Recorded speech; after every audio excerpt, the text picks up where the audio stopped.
too. Yeah. What a coincidence, you piece of shit, Spectrum. This was not sponsored by Spectrum, so I don't have a problem calling him a piece of shit. Just to tell you, you last left off saying he pulls center one. Okay. Like, that's, yeah. You pull the, center lever, which is conveniently the one that moves the door. You can hear it once again making this loud sound. You only see the top half of it start to peel back, and the bottom half, you can hear this cracking sound as it almost looks like it's beginning to fall. You definitely have more space now, but I would say the structural integrity is lackluster.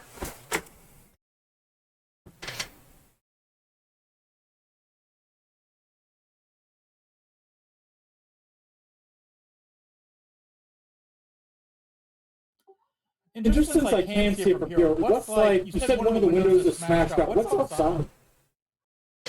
Okay, actually, if you look outside, there is this lip you can barely see off to your left-hand side, this piece of land, this rocky edge, and when you look out the cockpit, you can actually see you're kind of tilted at an angle like that. It's not incredibly sharp, but it's sharp enough to realize that you're looking down at the ground in front of you, and there's this big open plain with the tree line off in the distance if you look up high enough. It's dark, but you can see that there's light behind you. And there's smoke, definitely smoke. It looks better than the inside of the lower level, though.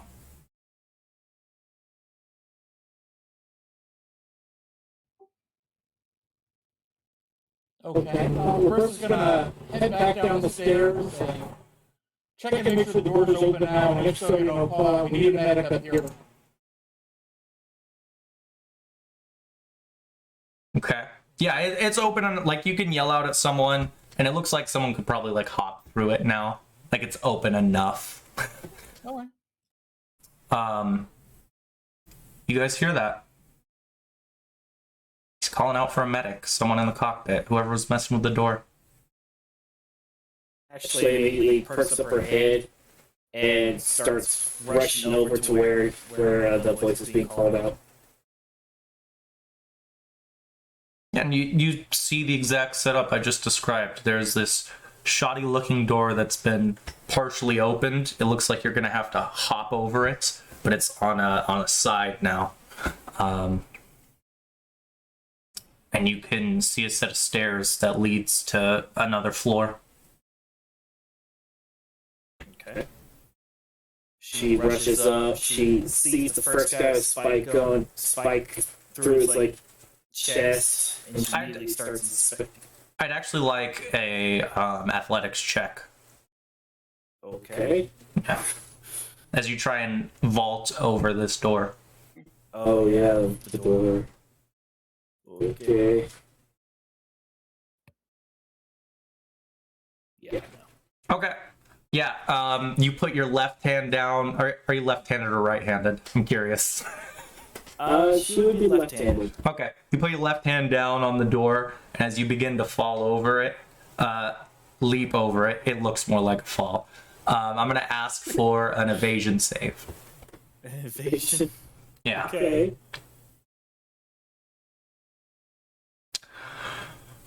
We see Ashley, she applies pressure on the top portion of the door as she tries to leap over it. The door slides even further. It's completely off its rail now. She falls face first onto the ground.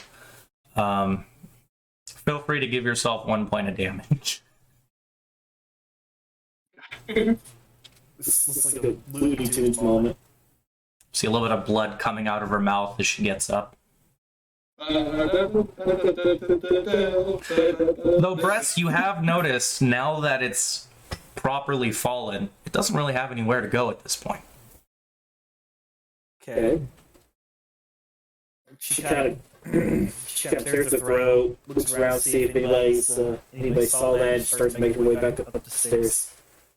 Okay, and you see Breast standing there, a dead man on his left, a dying man on his right, who at this point is just like, in the few moments you've seen him, Breast is kind of just fading in and out of consciousness. She immediately swipes off a little bit of blood from her chin from the fall and goes to work checking out the wound. Okay. Checking Spike, looking at it. Very thorough once over. Give me a tech medical. All right. If you're trying to patch him up. Yeah. And then tech medical works. 7.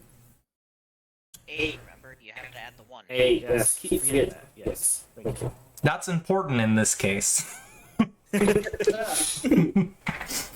and what I did just for a note with the stat bonus is I actually noted down my real stats on my sheet, but in the stat fields I put in what the adjusted values would be.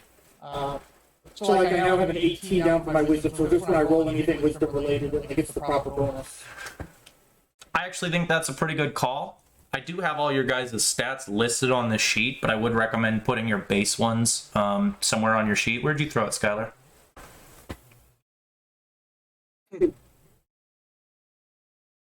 Because I assume most, if not all of you, can get away with just changing the number there to get the proper values. Regions in my stigmata, since my bonuses came from the Oh, okay, that's fair. Maybe throw it down in, I don't know, like languages. Or just below that, since you're just putting your stats. You could put in the mutations if you want. Does anyone here have more than a +2 for a stat? I don't think so. Well, what? I don't think you could, because even if you took like the bonus, it's like the maximum was +2. Okay, yeah, they did have a limit on it, didn't they, to avoid this situation? Okay, cool. Then, if you guys want to do that, I think that's a really fast way to take care of it. And if you do accidentally forget what your stats are, well, I got a page in front of you. So that should be fine. Ashley, you realize that these spikes, though very close, both of them, to vital portions of the human body, that you are going to be able to remove these very, very carefully and patch them up one at a time. If you use your medkit for this, did you use your medkit? I don't have a medkit. Oh, I thought you had a medkit for some reason. Who has a medkit? Okay, that's my bad. Yeah. Okay, my bad. For some reason, I thought the doctor had it. Oh, the wasteland I have it. Nice. The guy who's not here. No, that's fair. You're not going to be able to move this man without some more advanced medicine, but you can stabilize him. I wouldn't recommend taking the spikes out, though. Right. Would patch stem provide any kind of help in this case? I mean, a patch stem would be better, because then you could remove the spikes. You could get away with taking the spikes out if you used a patch stem. I don't think I have very much of that. I have 4 more. I'll go ahead and use a patch stem, try to patch him up as best I can. Okay.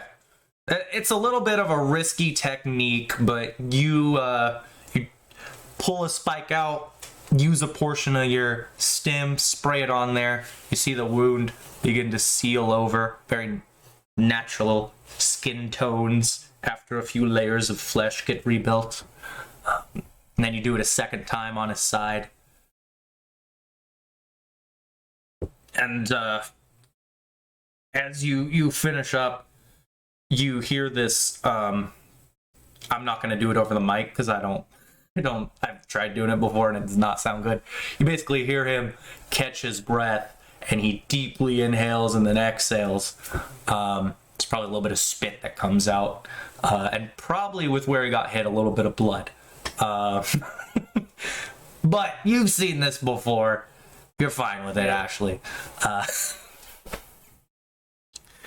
he kind of lunges forward in his seat, and we see this moment of clarity come over his face as he looks over at the two of you before he has this very confused expression. What are y'all doing in the cockpit? And then he leans forward as you see him reach toward where his previous chest wound was. Takes another deep breath. She'll kind of just put her hand on his shoulder. She'll be like, easy. Don't try to move too much. We'll just patch the wound with some stimps. Give me a persuasion check. Should be a little bit better than my attempt at athletics, though. Well, I mean, athletics is on a different scale, right? You got a D20 there. Wow. Better than I thought. You try calming the man down, and you see him. He reaches down. He takes his hand that he's holding onto his chest with, and reaches down to his left side. Can I get perceptions from the two of you? Oh my god. God.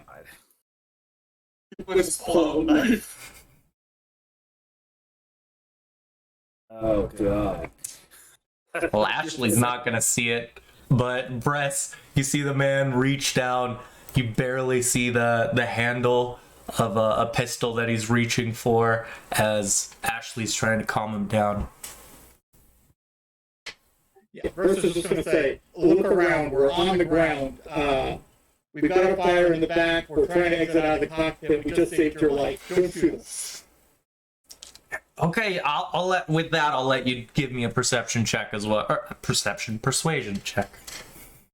I don't like that it's called persuasion. Just reminds me of 5e, even though I'm pretty sure this is older than 5e.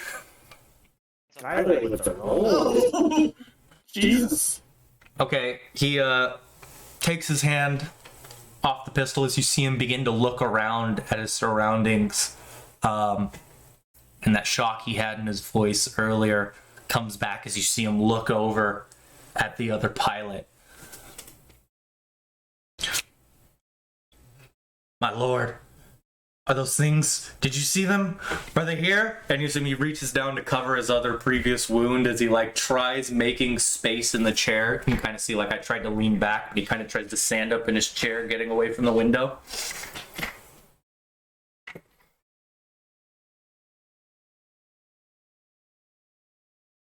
By things, are you mean the things that caused this? And she kind of holds up one of the spikes.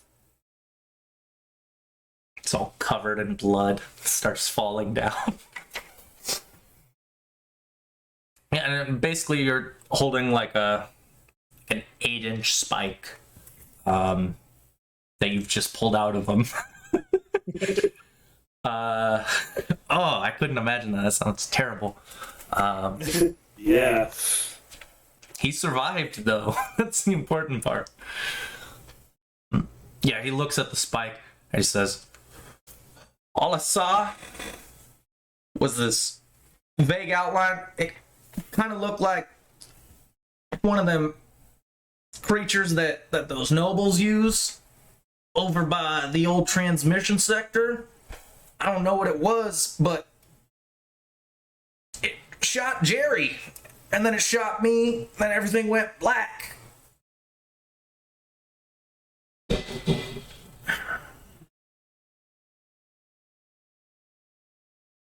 Okay.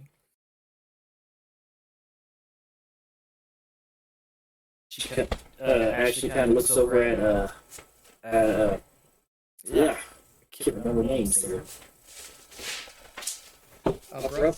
Brett, yes. Yeah. I got my screen set up to try to show both Discord and the web browser. It's minimizing things to the point that it's all cluttered together. curse of having only one monitor. But yeah, she looks over her breast and kind of just does a little shrug. I think you might actually know this, Bress. If you think otherwise, Skylar, you can tell me. No, it sounds like I probably would. What are you talking about? Yeah, they're called bullpups. And they're basically these very small, very low to the ground, four-legged creatures that have just almost completely bald when it comes to their skin, but they have a patch of fur that normally covers their whole head and then a big chunk of their back. They're basically the equivalent you guys have to dogs down there, except for they're bred to patrol specific areas. So quite often, if there's areas that like a human can't get to, or areas a human shouldn't be in, you'll find bullpups. And the basically the communications district has a lot of them because there's a lot of places humans can't get to.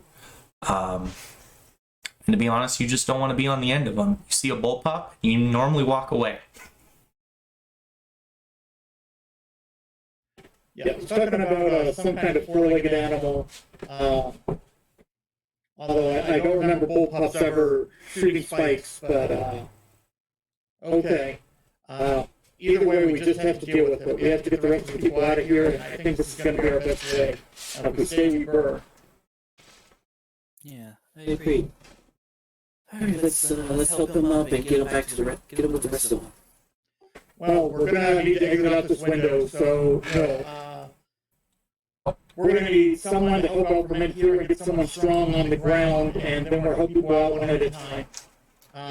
Passing them off between them. I think that's gonna be the best way. I mean, you can come back and help me.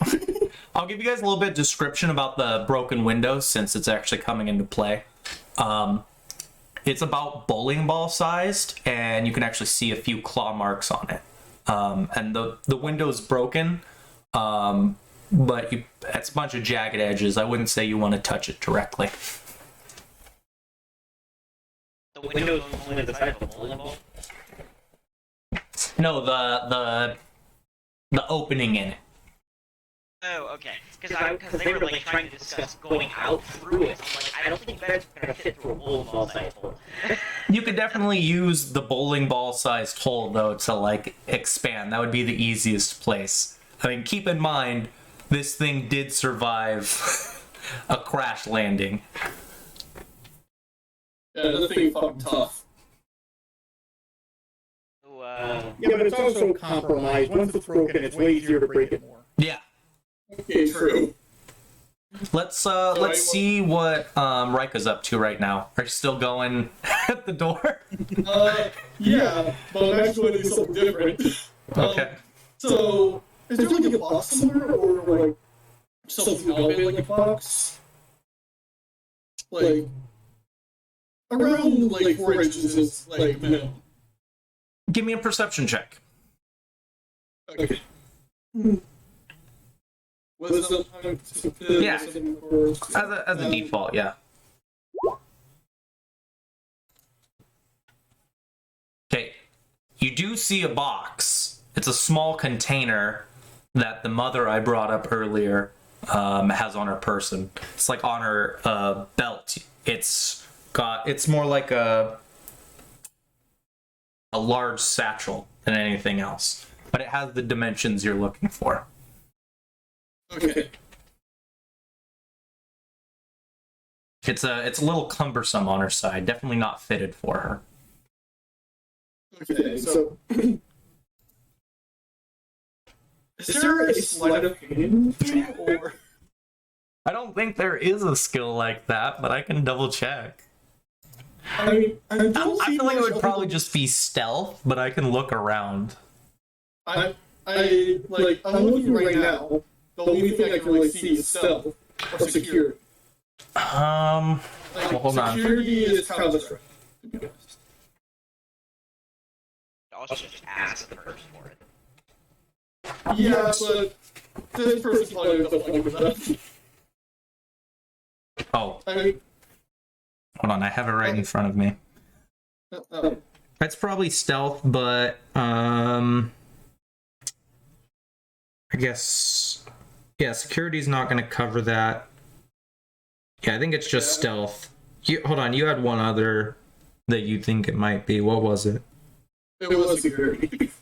Yeah, okay, not security. I think stealth is what we have here. Yeah, but first things first, courtesy.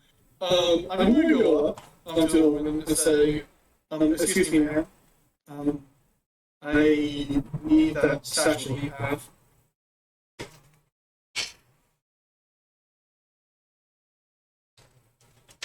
She's taken aback by that, and she says, "This right here, I don't think I can be giving this away. This is the only thing that we were permitted to bring with us." And what is it? Well, I told him it was just a metal box, but as you can see, and then she like peels back part of it, and there's a container, and you can see a couple small bottles and a few rations in it. It's actually more of a satchel. I actually just need the case. Am I gonna get it back? Possibly. Give me a persuasion. It depends on the result, to be honest. Okay, charisma.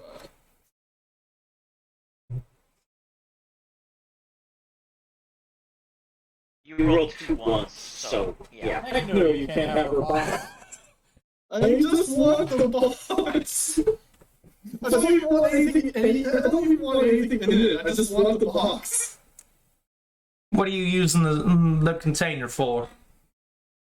I can't really get the door open, so I plan to wedge it. Okay, but I want the box back when you're done.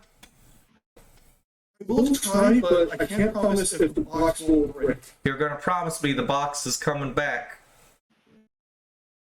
I'll try my best. You're gonna say the words. You Sorry, like she move. She like rotates just the looks side like- of her body that has the box away from you. Okay, she just like goes straight face and says, "I promise to bring the box." Okay. You see her, she like takes the rations out, hands them to the kid, and she puts a few like water bottles on the ground next to her. And she takes it off. It just clips off. It looks like I had a clip on the side that fits her belt. And she hands it to you. And this relatively calm conversation is going on while the thing is burning. Fortunately, though, it's broken. Like the Luna's Gambit is broken enough that the lights aren't flashing and there's no more siren. That's still not good stuff. Okay, back to door opening. I'm curious Okay. to see what this box is being used for. Physical save. Okay, I made it. Okay, athletics. Is it 5?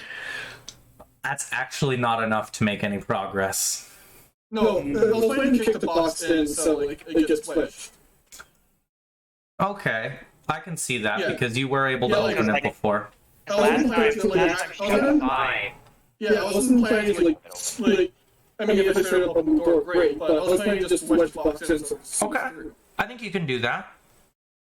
Okay. So I successfully kicked it so it's kind of wedged. But you do hear this like cracking sound coming from the box. Okay. Is there anything else in this room that could be used? I don't think so.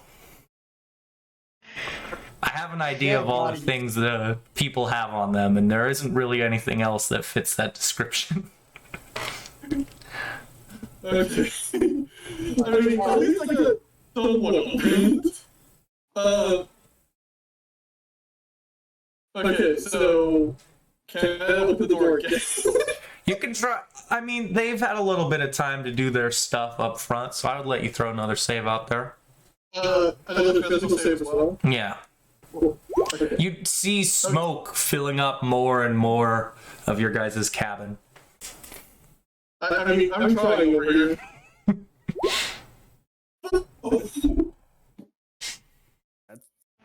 It's finally higher than a 6. I mean, it's finally higher than a 5. 5, yeah. Above the threshold, above the minimum threshold.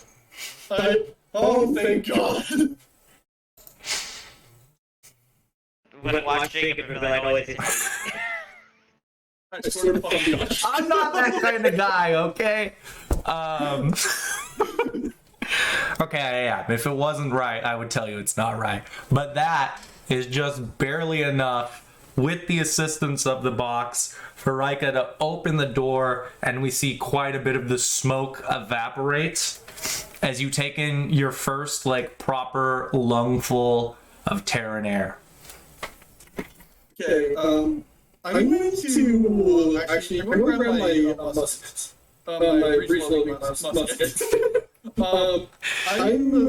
I'm not even going to look at the woman. I'm just going to like hold my rifle up, look up, and just kick the box. Just kind of like getting into defense mode immediately. Okay. So, we... Depends on how to get what. I mean, who the fuck knows? The outside world, that's fair. Yeah, like I just went on a new one. I don't think I'm going to be fine. I can't testify the outside is scary. Yeah, so I just kind of kick the box towards her, I'm looking, just kind of raise my rifle up, like, just in case. Are you guys okay with taking our 10 here? Sure. Yeah, we're fine. Okay. Let's, I know it's a little late, but let's call it 36 after. Okay. Alright. I will see you guys soon. We got the it's not thankful I say goddamn box. Did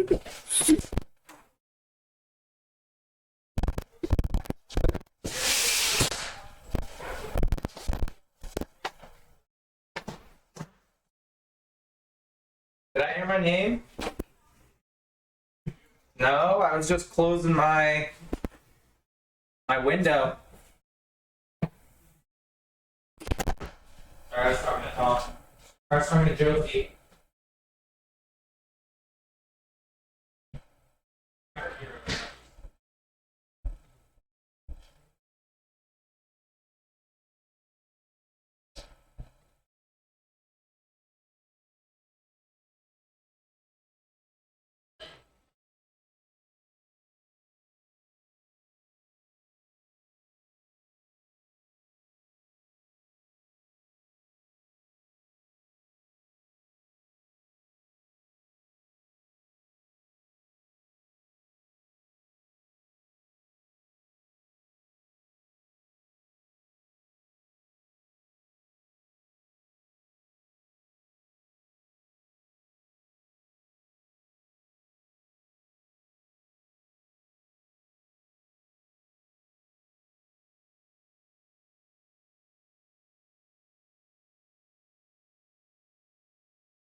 There's no one talking. You just got back up. I was checking a couple things, okay?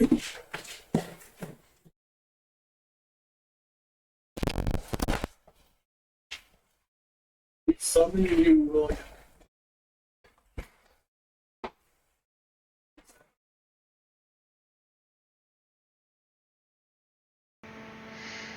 I'm back, this time without tacos.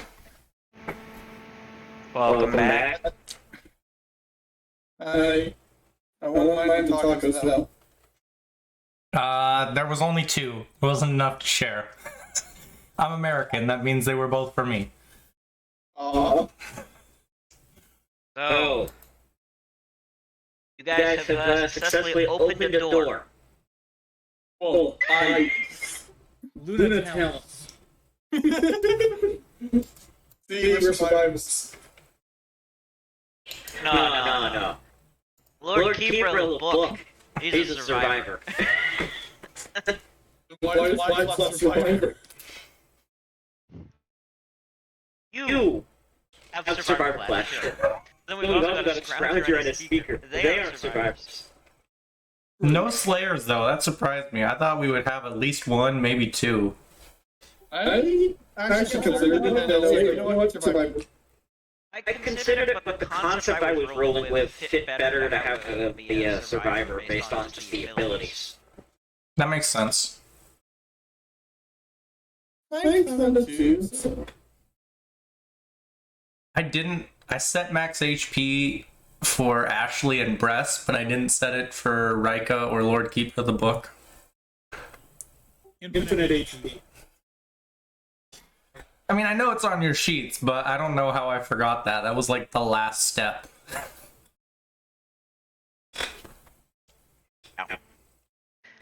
Okay. How are y'all feeling so far about the game? Just man, I am enjoying this. Totally. Nice. Okay, well, I think what we're going to do is we're going to jump over and see what the Lord Keeper of the Book is doing. Okay. So...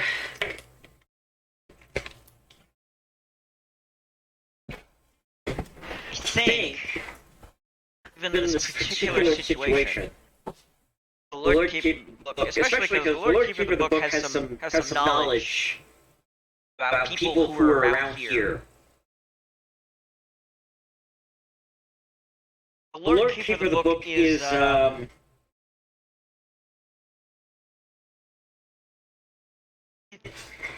he is going to swiftly wing it up to the second level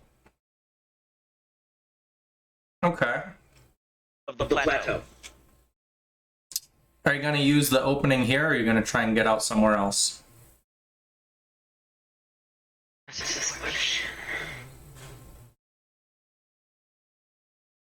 He knows he can't fly forever. To be fair, he has not been flying very long so far. But he's going to... I think he's going to use the opening here and try to just go up and then towards the next level.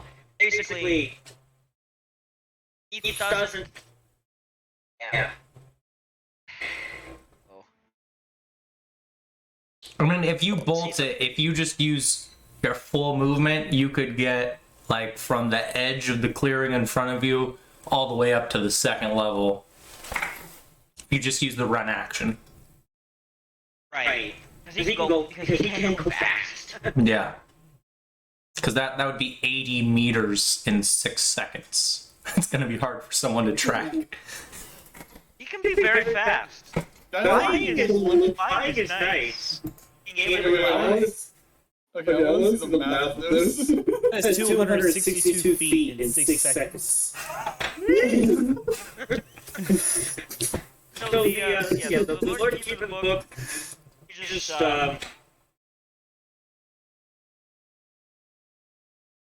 oh, that's actually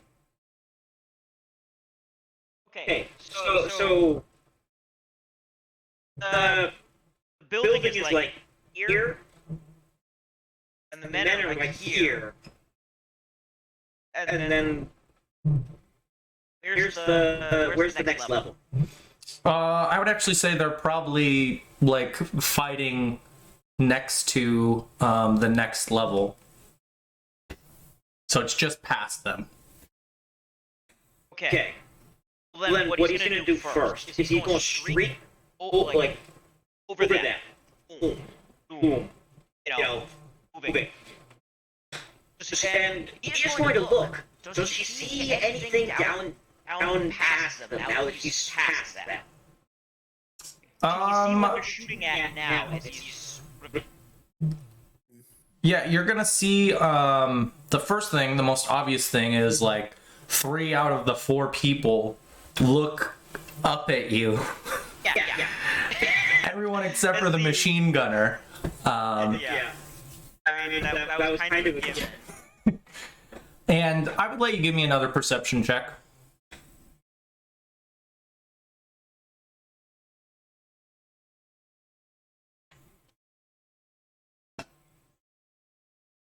I think the situation has changed enough. Okay, you can tell the general area they're firing in, but you can't see. There's too much smoke coming up from the tree line that it's too hard to make out any specific shapes. Making it really awkward because I don't have the information I need to act. That's fair. What kind of information are you looking for? Maybe you could try and get it. Trying to tell if they're shooting at people or like monsters. And you can't tell. That's just a matter. That's literally what I've been trying to gather for like the last things I've done. Yeah, and you can't. It doesn't. It seems to be. It doesn't matter where you come from. Maybe that's why they're just laying bullets into the forest. Maybe they don't know what they're shooting at. And the shooting in the direction of the thing that fell from the sky, yes? Vaguely, yeah. I thought they were just shooting at it. Like, I thought it was there, they were here, and they're shooting at it. No, I wasn't trying to set it up like they were shooting at the wreckage.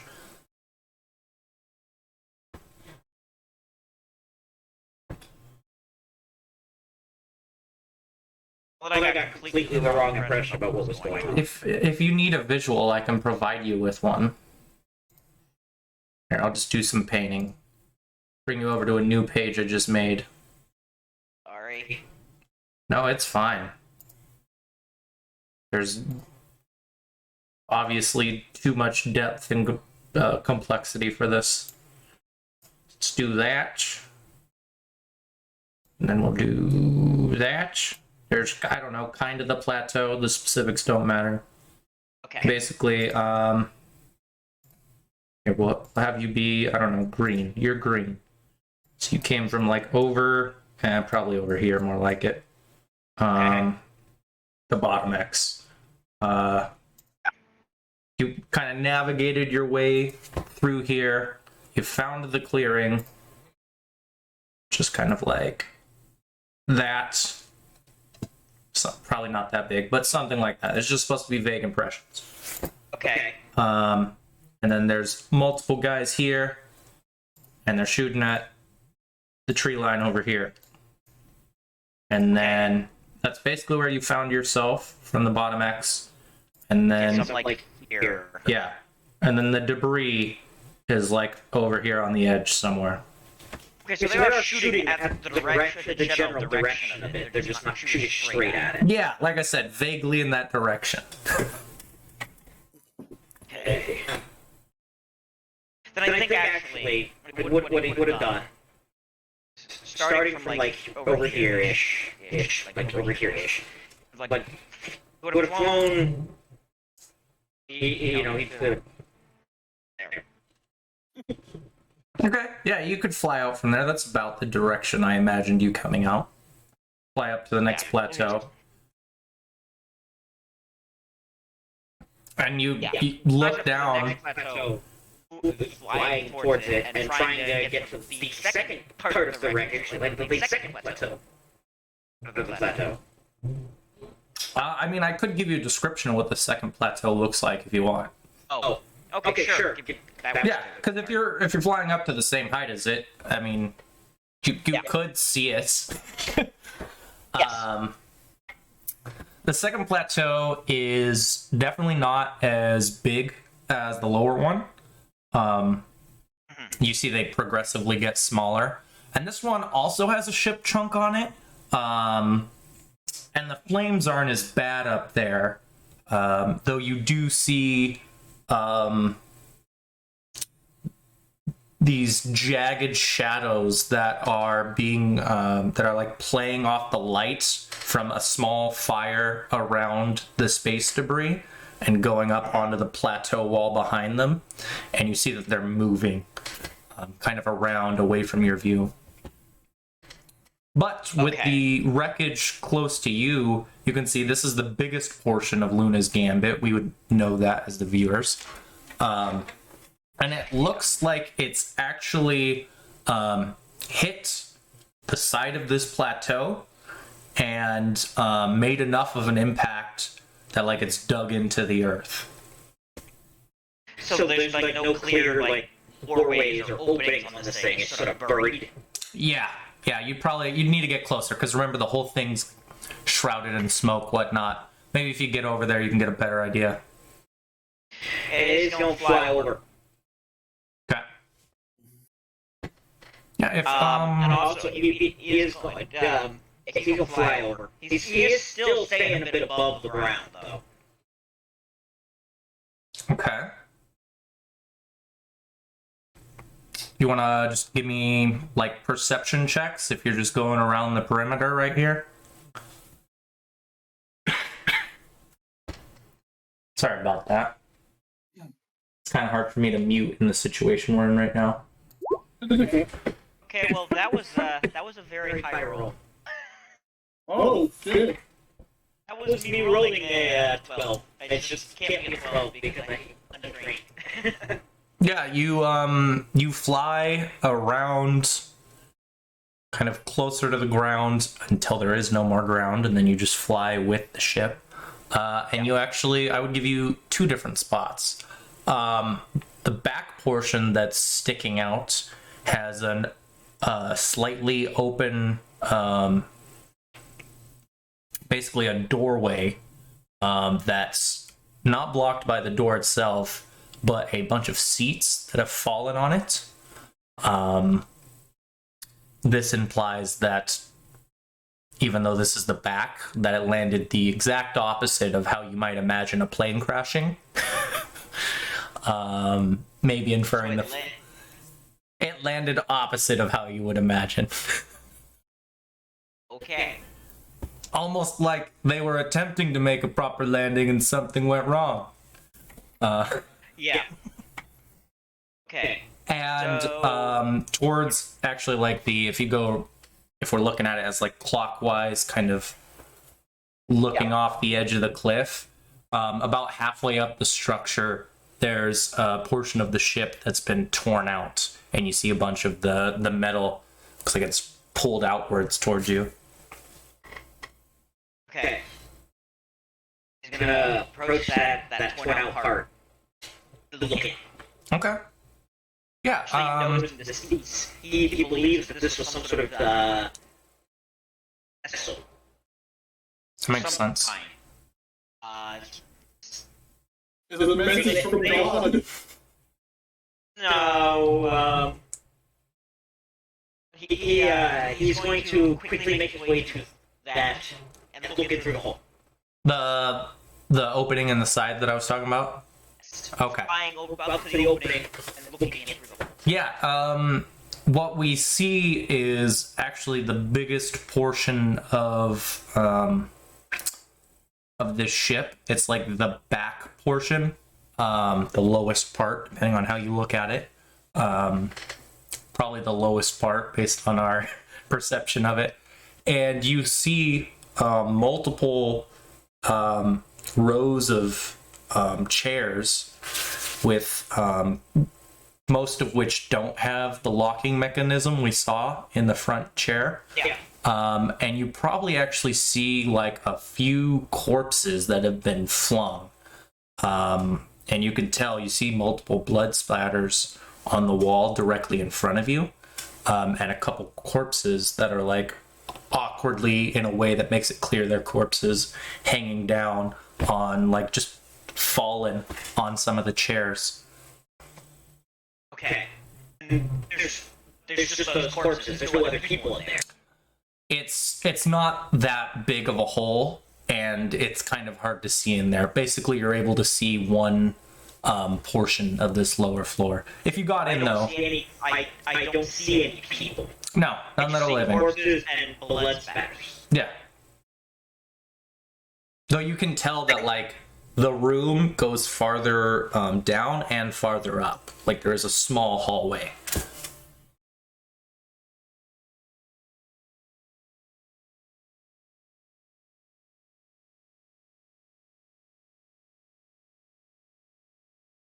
Like there's people inside, or there were people inside, Yeah. and there's no people with very heavy weapons shooting at them. No. Oh, gonna try to enter. Okay.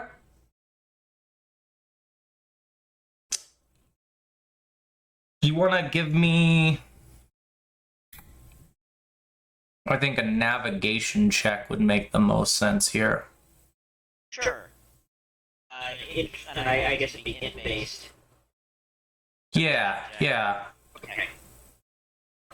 Other people would have a hard time getting in from this direction, but because of your wings, you've avoided most of that trouble. Yeah. Fly.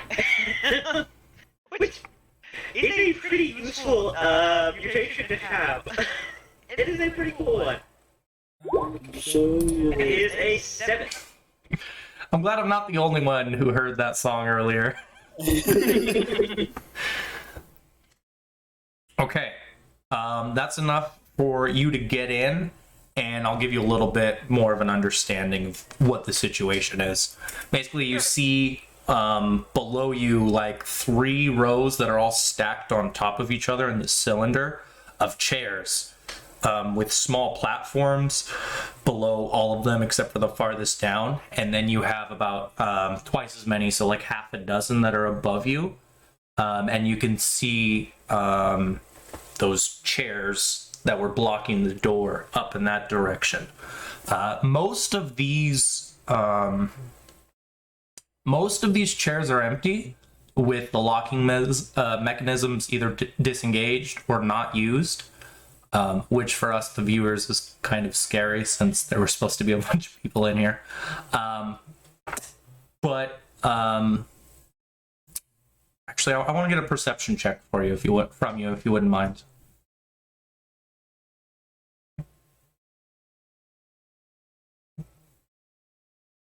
What is this based on?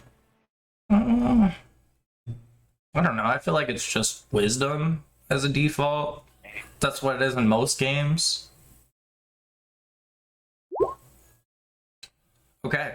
I'm gonna give you kind of a grim description. Everyone gave me, different boxes for their lines and veils, and this wasn't covered in it. So I hope it's okay. I want gloves. As you're kind of like making your way down to the lowest level, you see what looks like a pile of bodies, but many of them are sticking out in weird ways. You can see bones, definitely not where they're supposed to be, arms completely shoved into another one, elbows sticking into someone, all piled on top of each other.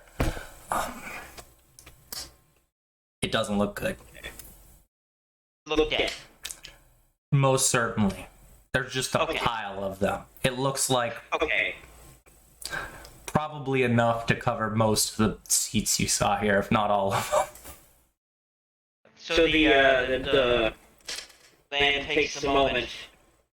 He's looking, sort of lowers his head, the masked head, a bit, and sort of raises his hands like this. Like he, guiding spirit, guide their souls. And then, he doesn't know what this is exactly, but it was some sort of transportation device. On the scale that he has not encountered. A shitty one, apparently. Did not seem, but yes, something seems to have gone horribly wrong with it. These people look like, it doesn't look like there's anyone here who can help. And couldn't really help with the other one. There were even people there. She's not sure about, other than the people with guns. The big gun. Which, honestly, considering that gun, it is probably... it's probably the second biggest gun he's seen. He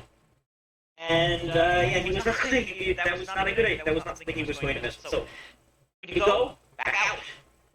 Now let's clear the top plateau. Okay.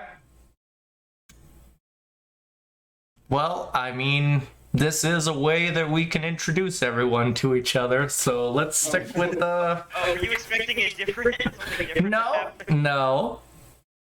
Expect the unexpected. Yeah, you fly up to the top plateau. There's only a few trees up here. All of them are knocked down, and one of them's actually leaning against what kind of, like, in a weird way looks like a chicken head. That's just sitting on the edge of this this plateau, on the far edge as well. And you can kind of see it looks a little looks a little unstable from what you can tell. Other than that, it's just a bunch of small burning chunks that are peppered around it, more so than every other spot. And the door seems to be open. Well, I believe at this point he would land, because I think he's out of flight. I would say that between flying up, survey of the lower one, Yeah. and the other one, I think I think his wings are failing. Spends extra effort to keep them working. That's fair. So he crests the top, land, sets down. Things sort of pull back, and then they sort of go into that semi-rigid metallic state again, where they sort of like a metal cloak of some kind. And warily, but also moving quickly. He is going to be making his way towards there. If there are people, and we gotta try to the people who are in need. So he's going that way. Okay. Interesting. Rika, you hear the sound of footsteps approaching the doorway. Oh, this is a way to introduce the character. I kind of do like a surprise tactic, like kind of like peek out, like pointing my musket. Don't worry, I'm not pulling the trigger. You could. That is a thing you can do. No, it serves more as a warning than anything else. Instant PvP. I was worried it might happen, but... No, don't worry, I'm not going to just shoot another player. He's a weird stranger here. Okay, so you poke around with the gun. And you So you see this like half or one half like Roman girls with a mustache. I imagine Lord Keeper of the Book looks pretty fucking scary in his outfit being backlit by flames. But there's this person pointing a blunderbuss at you. It's a fucking breech-loading musket, just... Oh, sorry, it's a breech loader. Yeah, it's breech-loading musket, it's okay. I think muskets breech load. Don't think that's how muskets work. No, don't exist. They actually exist somehow. So, like, When I think of a breech loader, I thought it was like a World War I era gun. like, they can be that, but I just like to think she just found a musket and was like, this is my ass. Black powder and anyway. No, it's like, no, there's ways to make Now, if you Google it, it's totally a thing. yeah, trust me. It's a weird hybrid that there's a reason it's not known. It's a lot to me, Henry. Let's just go with that. Okay, okay, so you poke out and you see this towering man in armor and with this mask, this helmet covering his face, and this metal-looking cloak, and he's got you can see what looks like a shield, and one on his left arm. He does not appear to be carrying a weapon right now. He does not appear to have a weapon drawn right now. He just look and jump at you, right the gun at him. Yeah, so, Rika just, like, looks at him, like a whole second, lowers the gun a little bit, and, like, says, excuse me, sir, are you perhaps a, reenactor?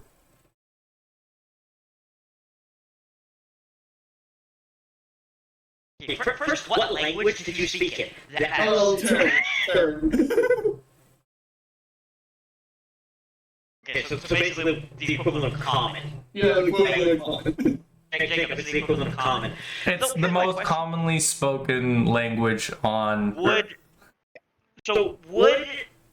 there be one hell of a dialect variation between what we speak down here and what they speak on Luna? I imagine Rika sounds like she's speaking Old English as opposed to modern day English.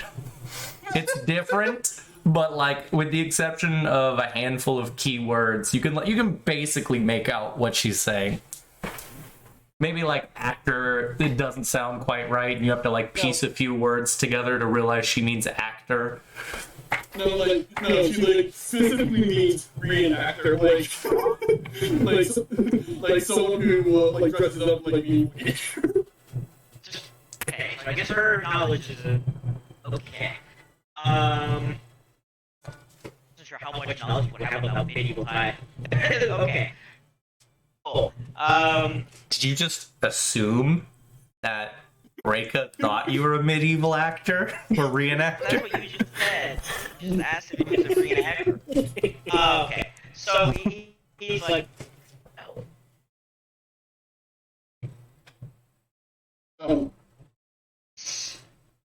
Steven? We lost you there for a second. Yeah, we lost you there for a second.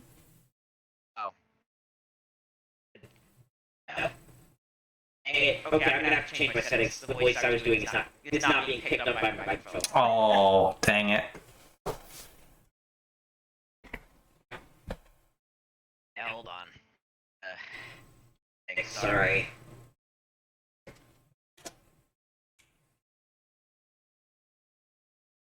Okay.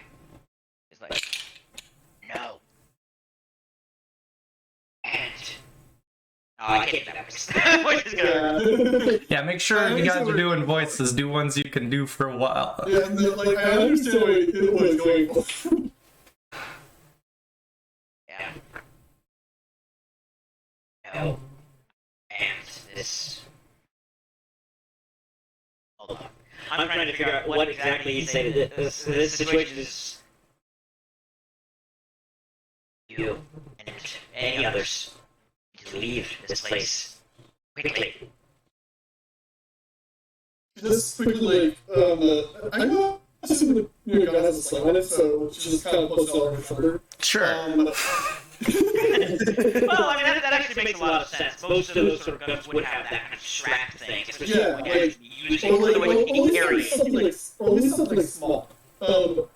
And she just kind of waves him and says, come on, there are many in here. We need to bring them out. And we need to leave. Well, everyone has a bit. There are people here who will not be kind. Well, they are in a somewhat questionable state. I believe they need some convincing to come out.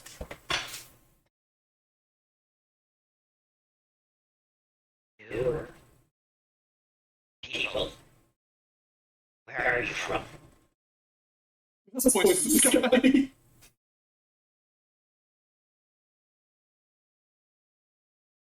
He looks up. Yeah, I mean, like, point up, like this, looks back down. We don't have time for this. You have a weapon. And any others who have weapons, get them out first. Men coming with weapons who will take advantage of anything they can get. Now, you, strangers here, under the protection of the Wasteland Knights. This does the quick nod, kind of like jumps inside and just shouts, "For those who bear arms, we need you." A literal call to arms. Okay. rise, my warriors! Okay.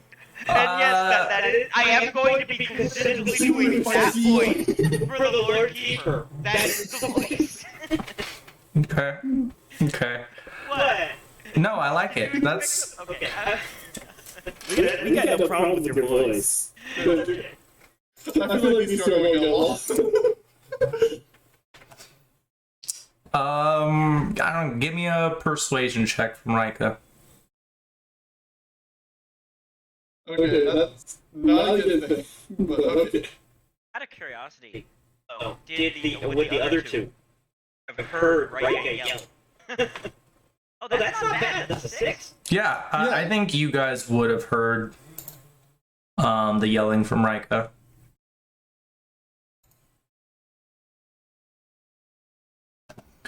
Okay, that's enough for the younger lad that Ashley resuscitated, brought back to life from the brink of death, to kind of get up. At this point, he was kind of just laying down, leaning back on one of the seats, get up from his position, and just basically young adult / teenager just walks up to you, and you see him he peels back his leather jacket, and you see he has a firearm at his side. She just looks and says, kid, please do not shoot the first person you see. He just raises his eyebrows at you. I kind of gesture over to Keeper over there. Well, he is not a magician. He's just a guy. Yeah. Who said you were under the protection of the Wasteland Knights? Yeah, but this guy with a pistol doesn't miss. Right. You don't know who he is. Yeah, I'm saying you don't know who he is. You just know what he said. Yeah, no, I know. I'm just saying, gesturing towards you. Okay. Yeah, the teenager, he takes a few steps forward, peeks around through the back door, eyes you up and down for a second, and he looks back to Rika. We're not shooting him. How are we supposed to know who we're shooting?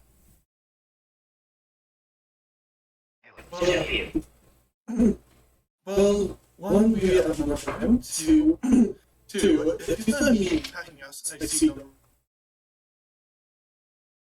I should fight back. I'm pretty sure that's what people call logic. I'm just not sure we should be taking orders from strangers down here. There are men shooting at your part of your craft. The other crashed. Everyone is dead. They have weapons. They will be coming.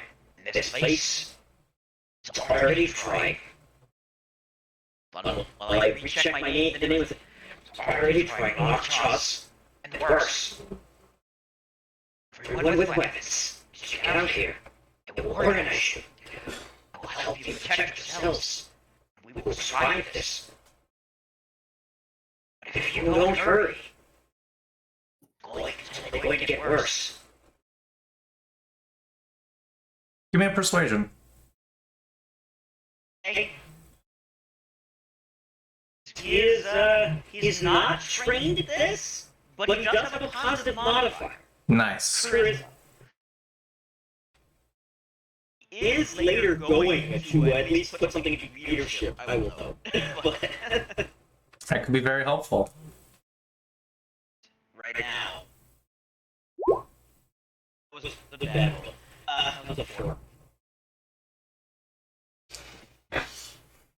The boy, and you guys have noticed throughout this conversation that like he's stepped back, so if he ever wants to respond or look at Lord Keeper of the Books, he has to like kind of lean out. And you don't get a response from that Lord Keeper of the Book. Boy turns towards you, Rika, and says, I get the feeling that something mighty urgent is happening if that man's out there saying all this, but we need to get all these people out. Can't leave them behind. I just nod and see if I can go in and see if I can get people to like evacuate. I guess that's the right word. While this is going on, now we got a couple people in the cabin. Let's see what they're up to. Last I recall, Brest was actually heading downstairs. Is that correct? Well, I mean, now we've heard all the shooting, so, I mean, yeah, he's gonna take a peek out and see that the back door is open now. To be honest, you haven't heard the shooting. Okay. No shooting being heard. I mean, shouting. Okay. Yeah, that's a little different. You have heard some of that. You heard Rika shout. The Lord Keeper has not spoken above his sort of just. Yeah, they heard Rika talking, and he, when he went up, he knew that she was working on the back door. Now he sees the back door seems to be open, so he's going to head back up the stairs in the cockpit and, just say they got the back door open. We don't have to go through the window, and he's going to start searching the body of the pilot and taking anything valuable that he has on him. The co-pilot, right? The dead one, not the living pilot. Right, the dead one. Okay. Yeah, Rob's a living person real quick. Okay. I mean, just you need to could. There's Just nothing. finished healing. Just finished healing. Now we need the money. He is at like 1 HP. Not be hard to steal from him. The Lord Keeper was a different kind of person. At the second ship, treasure trove. All the people. Yeah, I was fully expecting looting to be involved, so I was prepared for that, but there wasn't any of it. Oh, look. Okay, well, Jacob, you know what my character is Yeah. on. You know the stuff. You can't say that it's out. You can't say what he's done is out of character. No, not at all. Okay. There's one. Okay, I think I found it. Okay. Roll me. Let me see. Because, I mean, I have a little bit of what's going to be on this guy specifically, but also knowing him, I'm going to put some random loot on him. Okay. Roll me a D6.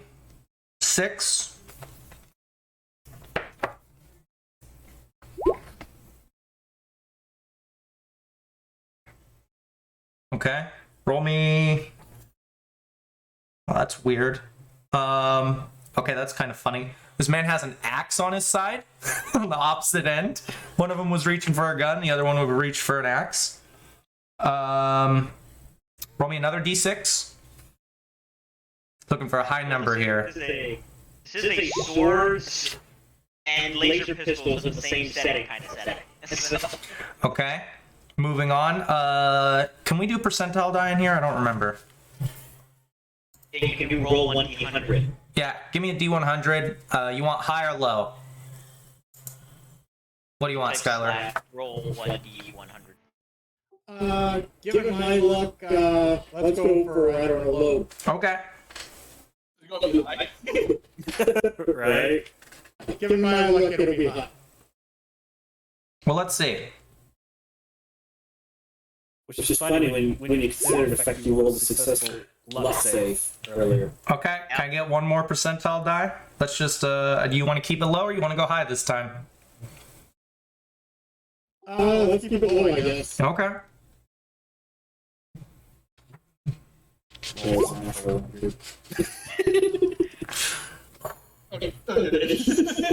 Okay. One more time. One more time. One more percentile die. Okay. Can I get a Tyler, d6? don't flip a coin, my friend. Don't flip coins. Don't go to the lottery. Okay, cool. Where is equipment? Equipment is not that far away from where I am. Okay. Sorry, I had some of it set up, but I wasn't going to set the whole thing up because there's no way I can know what you guys are or aren't going to interact with. Okay. Roll that d6 one more time for me.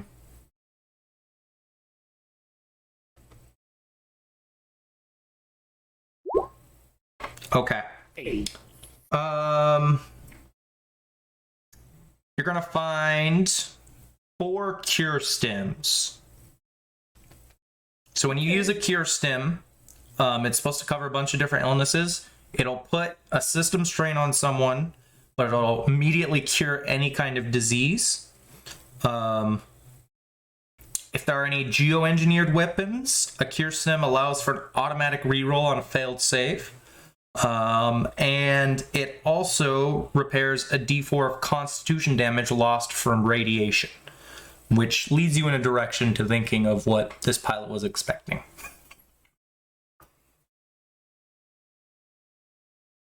This is... Systems are definitely a more expensive side of the spectrum for systems. Yeah. So you got a good roll there. Very uncommon. And the fact that this man has 4... kind of crazy. Yeah. This is the kind of stuff that like only the wealthy have on Luna. Question is, why does this guy have it? This is a TL5 stim. He's smuggling it. Yeah, pretty much there is no stim that gets recreated on Luna. Like, that means this has existed presumably on Luna for the last 200 years. Yep. Check the expiration date. I mean, yeah, he's gonna take everything and put it in his pack. He's gonna take the axe and he's gonna take the stems. Okay, cool. Yeah, so basically if I don't think it's something that's guaranteed for you guys to interact with, I will leave some, if not all of it, up to chance based on what I think they should have. Okay. So that's what that was. That's why there's a little bit of rolling there. And you can see he ended up with 2 things, and we did all of this rolling. Sorry, Skylar, there was a lot of rolls that were not in your favor. I'm aware. Yeah, but a bunch of cure stims is not a bad thing. Yeah. Yeah, You might have not rolled well in some regards, but you did roll well in regards to getting a particularly useful kind of curative item. So there is that. There is that. I'm gonna throw out, I'm kind of jealous of Bress I know for a fact if I ran up and down a flight of stairs, I would be breathing heavily. So good on him. Look at that strength 11 boy right there. I imagine mine is probably like in reference to the system, it's probably a 7. It's just bad enough to give me a penalty. I think it's more con than strength. It's your constitution. Good point. Like your endurance. What is Ashley up to? Well, she's gonna first see if the co-pilot needs any help getting up and down the stairs. The dead one. The living one. The main pilot. Okay. I never established who the co-pilot is. People are just making assumptions. The guy who flew this piece of junk, if that's what he did. It's falling with style. I don't want to say that. Or based on his materials, a pharmacist. Yes. I mean, think about it. They probably haven't had fucking spaceship pilots in like 200 years. So maybe the pharmacist is the smartest guy they could get up there. Yeah. So what Well, is he has betrayed us. so he's helping the guy up and get down the stairs? At least offer it. Yeah, if he accepts, she'll definitely try to help him down. Yeah, definitely. You reach down, and you can tell it's hard for him, but he kind of tries to put his arm over you as you're kind of holding his hands to help him get up. Yeah. And you start, it's hard to get down the stairs, but you slowly start making your way down them as Bress is eluding the co-pilot. And you come down and you see Rika and this young man kind of having a conversation with some stranger in the doorway. The stranger who is wearing looks like armor and a gold helmet and a helmet that covers his face. Ashley's going to try to settle down on one of the seats and go to showing Rika. Okay. I just kind of like the stereotypical, like, hello.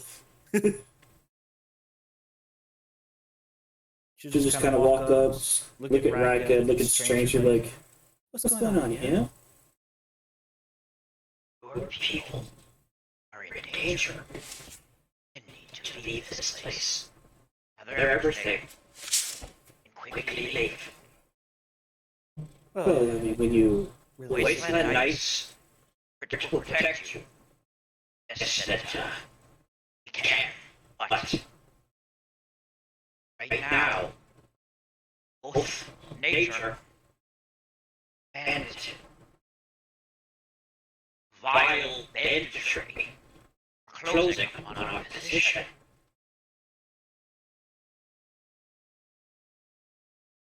They have weapons. They have great weapons.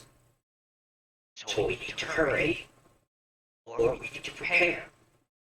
The rest of your people. He sort of coughs.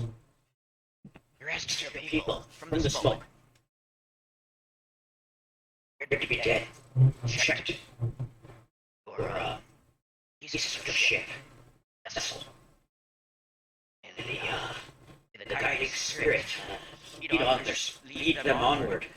But there's still a chance for you and the others here. Survive if you hurry.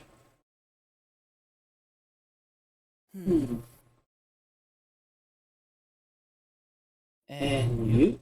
She goes and looks over at Rika. What do you think about this?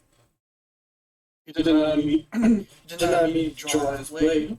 I believe and trust him.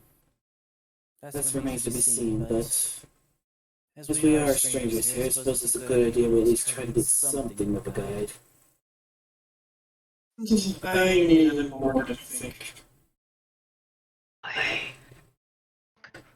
We came from the sky, so you do not know me, or our order. But I do not mean any of you harm. And we have to hurry. Well, we can certainly do what we can, but we can't guarantee that everybody will listen to us. We have someone in there who's a little better at persuasion than the rest of us. I'll go fetch him. And she kind of wanders back in and goes after rest.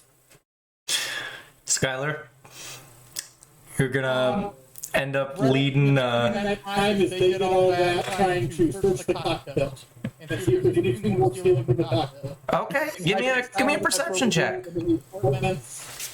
Yeah, give me a perception check. Man, this guy greedy.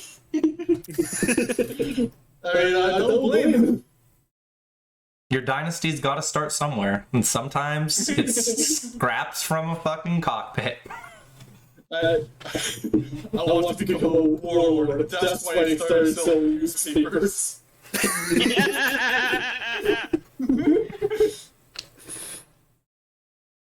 Selling propaganda in the post-apocalypse. Incidentally, Lord Cuban, he's still trying to figure out what exactly came from the sky is supposed to be. But he assumes that means they don't know squat about anything down here. I just realized he's basically Chicken Little in this situation, isn't he? I mean, he has like bird wings, something fell on him in a way. What a loose connection. They're not really bird like. He's Chicken Little in the same way that I'm like Texas Ranger. Okay, I'm there. Those wings really aren't bird wings. They're more.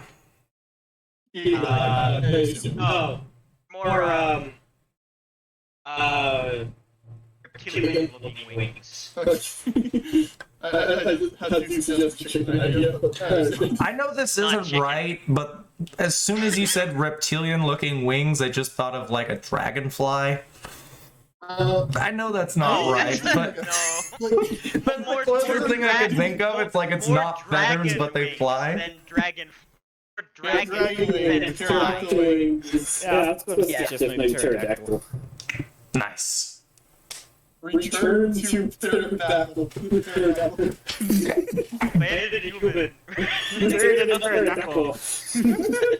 Rest, you find a small locked box. Some might call it a lock box. That's going in his back too. Okay. Imagine like a shoebox. I would say that it's 2 encumbrance. Okay. Well, then he was already lightly encumbered from the act, and that still keeps him lightly encumbered because you go forward with power. It can't get any worse. I'm sure I have one of these million tabs that says where the encumbrance is, but I don't remember what the penalties for that are off the top of my head. Oh, he said he's not encumbered, so. No, I am lightly encumbered. It takes you from 20 movement to 15 movement. That's not bad. Okay, yeah, that's what you managed to find in that time period.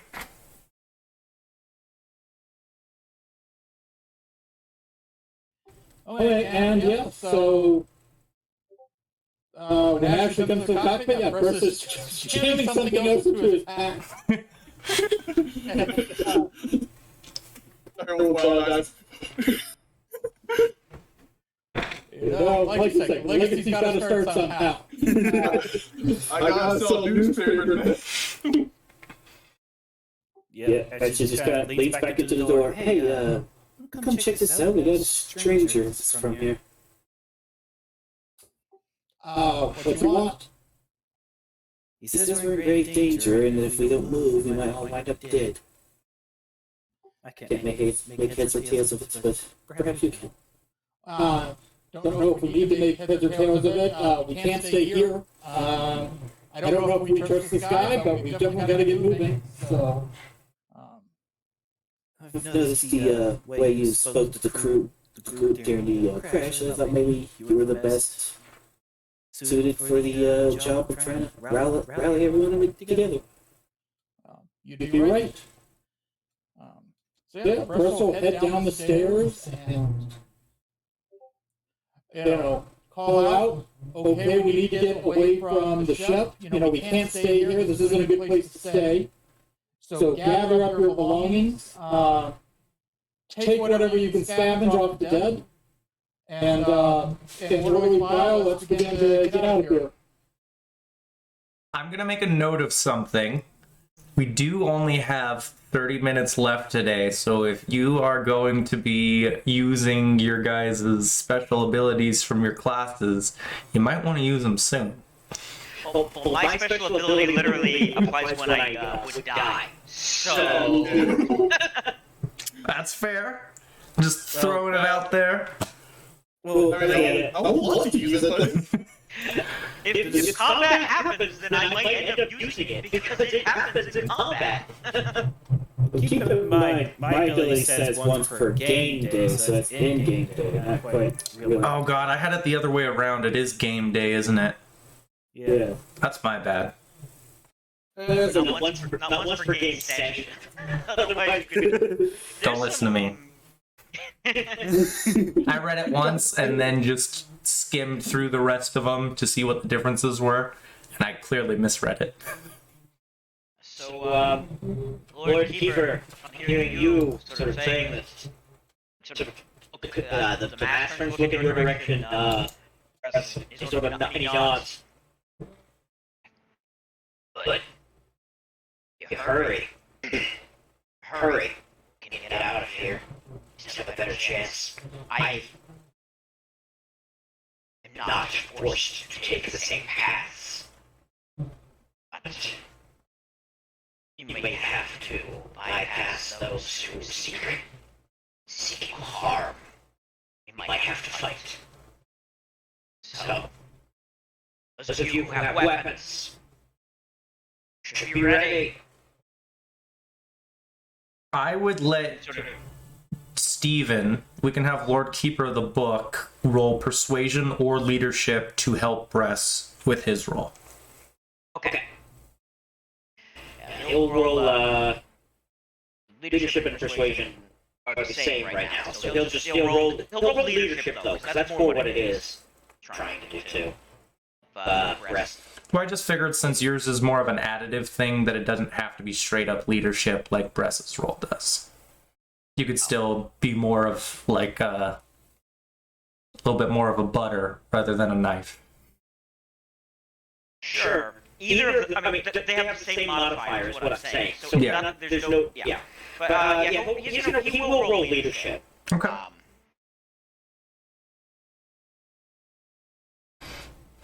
Some of this is also a bit of fun because of what expected role in life versus the situation one finds oneself in life can make for an interesting start to where characters' skill points are with what they also need to do.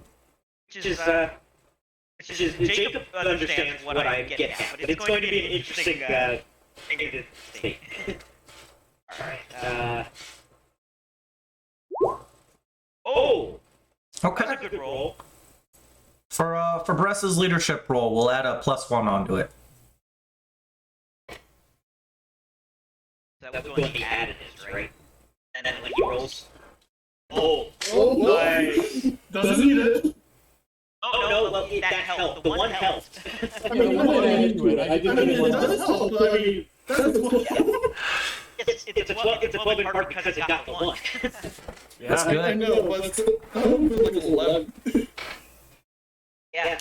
The crowd watching you, Bress, they immediately churn from you after you finish your speech, and they hear the man behind them speaking, and you see them begin to quickly organize. You see the mother and her child start to move. The young man waiting by the doorway, he's not looking directly at you, Lord Keeper of the Book, but he's keeping an eye on you just out the corners. You can feel it. And you see multiple of the other survivors start to pick up some of the unconscious ones, and the ship quickly begins to evacuate. And I'm going to stop calling it a ship from this point forward as everyone leaves, assuming you all are. because really once you get outside of it, you all see that it's just this giant heap of scrap that is very like tediously hanging partially off the edge of this plateau.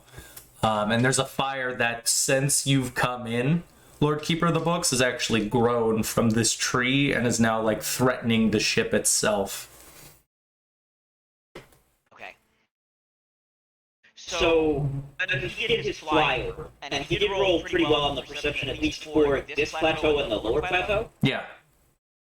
What did he like? Did he see any alternative ways to get down other than like main sort of way going up from plateau to plateau? I think you just saw the climbing you would need to do to get down from one plateau to the next. But as kind of a twist, I'll throw this out if you're okay with it.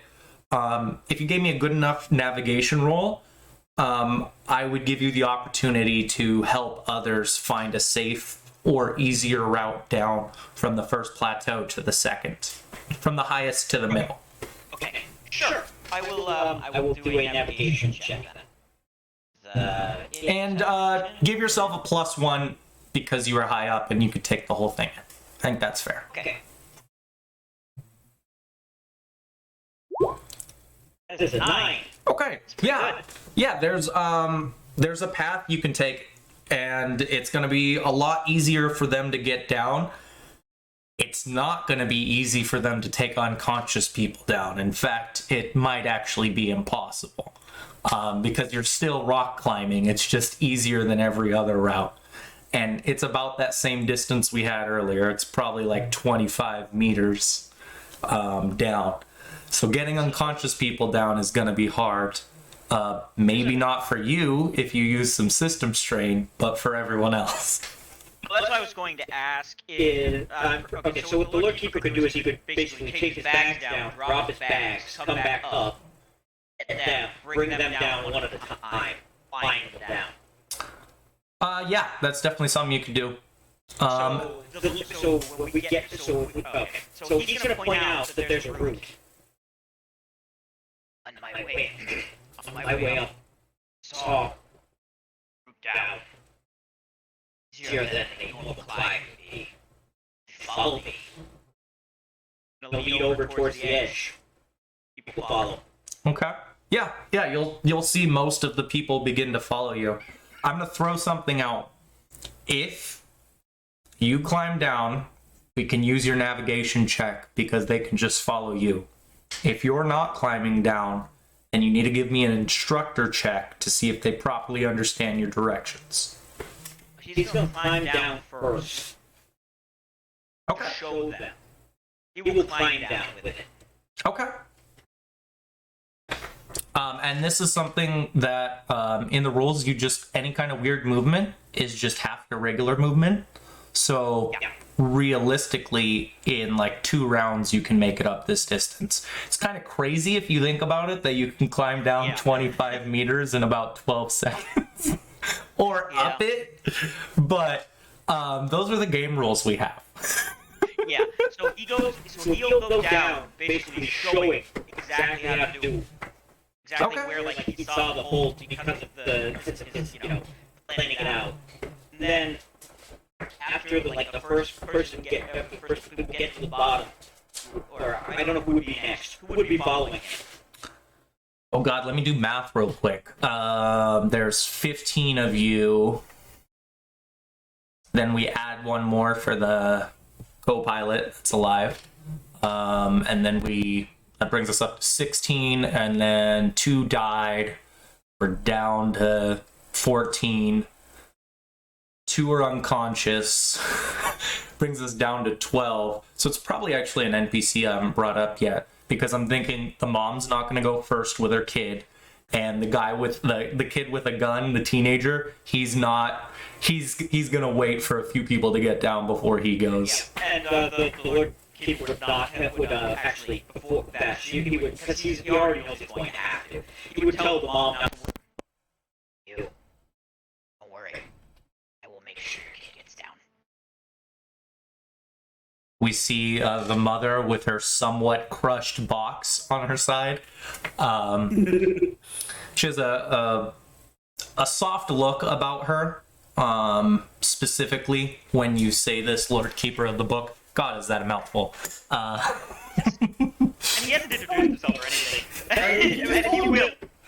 You just call him bookkeeper. Oh, bookkeeper. It is quicker. I feel like that would be some kind of an insult, I feel like. Gotta use proper titles, man. Eventually it'll be like Dionist Bress. I guess you probably wouldn't call yourself a Dionist, would you? Probably just... Emperor Breast. Yeah. Emperor Bress. There we go. You just have like, you're like you fucking like Burger King crowd. It's my wasteland now. The Lord Keeper would lead the first couple people down, and then not be alarmed. I'm going to help the others. And at this point, the sort of metallic cape he's been wearing, cloak, stands out again. He will take another point of system strain. Why it's good that he has a high constitution. I'm thinking there's only... Are you guys going down? Is everyone else climbing down as well? I mean, Bress is at the very tail end of the group just by its nature, so of course as he's leaving the cabin, he's just going to, again, if people left anything behind, or if there's anything on the dead bodies that he sees, loot it. Give me a perception check. I should be one of the last people to go down simply to make sure that all the wounded are okay before they make the climb. Yeah, keep an eye on the unconscious people and anyone who's had wounds that are a little bit more severe. Yeah. Yeah, Okay, that's a really good perception check. Bress, you see an opportunity presented to you. You see very close to the fire a extensive portion of the ship where the panel is partially removed, and you think you could get some useful spare parts out of it if you got enough people together to pull them out before the flame gets there.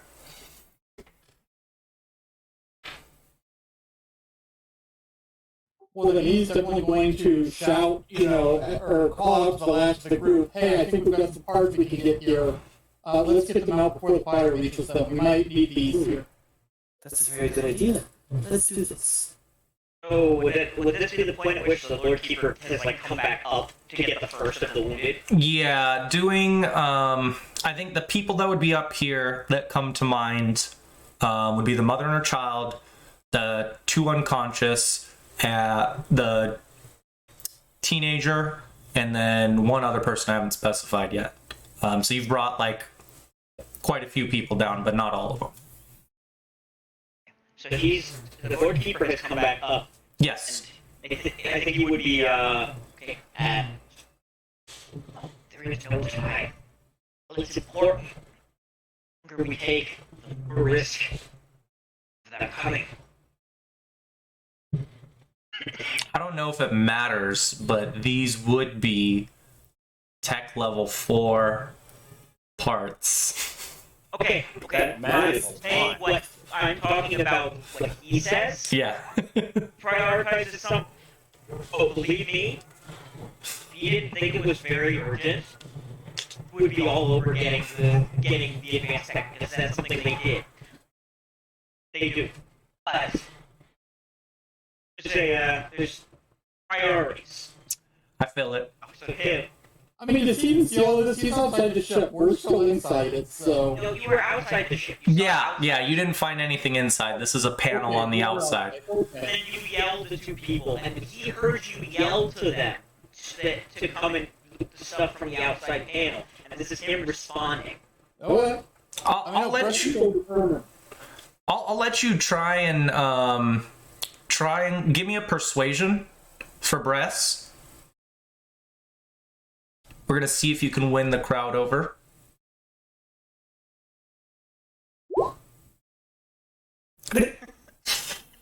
The crowd understands the value of the technology that is currently in the process of burning up. If you want to give me a leadership check to organize this, the few people up here that can, with the exception of I think even the mom would get in there. She'd just tell her kid to stay behind. They're all gonna get in there. Let's see that leadership check.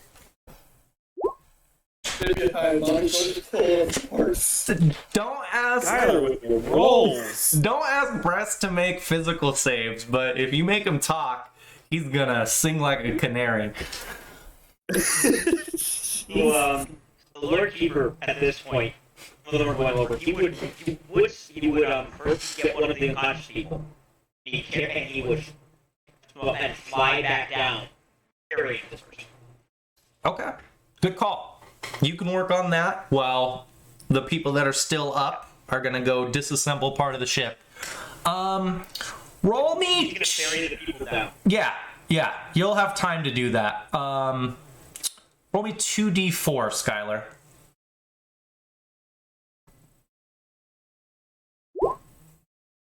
Ooh. It's rough. In the Might be for the amount of time it takes. It only takes you a few minutes to get through this. The flame, it's getting closer and closer, but it's not hot enough that you're too worried. Would you like to roll me another 2d4? Would it make any difference if I said Ashley was helping? Because she's definitely interested in the tech. Yeah, if you're helping, I can factor that in. What about Rika? I'm actually going to do a different thing. Okay. First, she had a long journal that she's writing down in, but first, but she didn't she just kind of like being a guard. She takes out her gun and makes sure that she's making sure that no one goes after the group or anything. Okay. Yeah, roll me Like two on more. the top of the cliff and like watching to see if anyone like would be approaching while people are getting ferried up and down. Yeah, and plus, I mean, I have a gun, so. Yeah, that's what I was saying. You're watching to see if anyone was like approaching on the second plateau towards us. So Yeah, like sometimes even behind us just in case. it's fair. Because you do know there was something like shot spines through the window that killed. I don't. Yeah, she does. Rika doesn't know that. I don't know that. It's just. Somebody in the group knows that. Ashley and You know Brett. that the Lord Keeper did tell you that there were creatures that were closing in. Yeah, he did tell me that, so. Yeah, but like, yeah, she You just. that nature was coming as well as hostile evil. Yeah, so this is just her being like survival mode right now. Just going out, making sure no one is going to get killed. Nice. Yeah, give me two more d4, Skylar.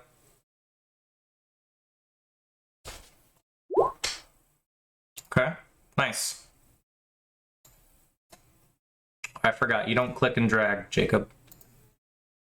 Okay. You guys managed to salvage 4 pieces of tech level 4 spare parts before the fire actually catches some of the wires, and it goes from being a proper forest fire to, I don't know, partially man-made fire. You see a lot of the wires start to burn up. It's getting closer and closer as it spreads in multiple directions now, and you have to back out before the heat hurts anybody.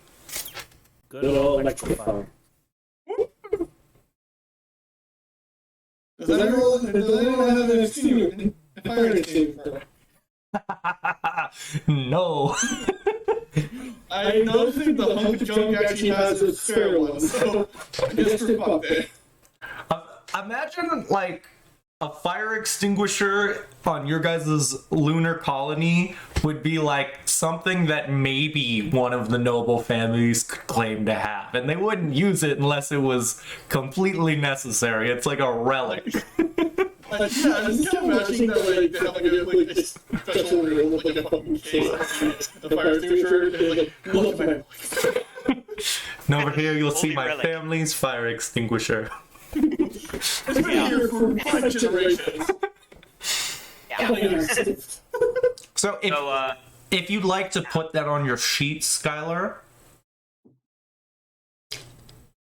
I honestly don't remember I don't remember how many pieces each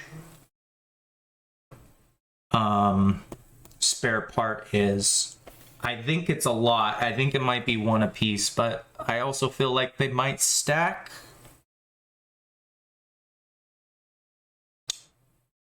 Spare parts.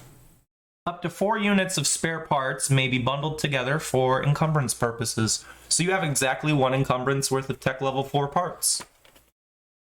Incidentally, so that is very, very valuable tech parts.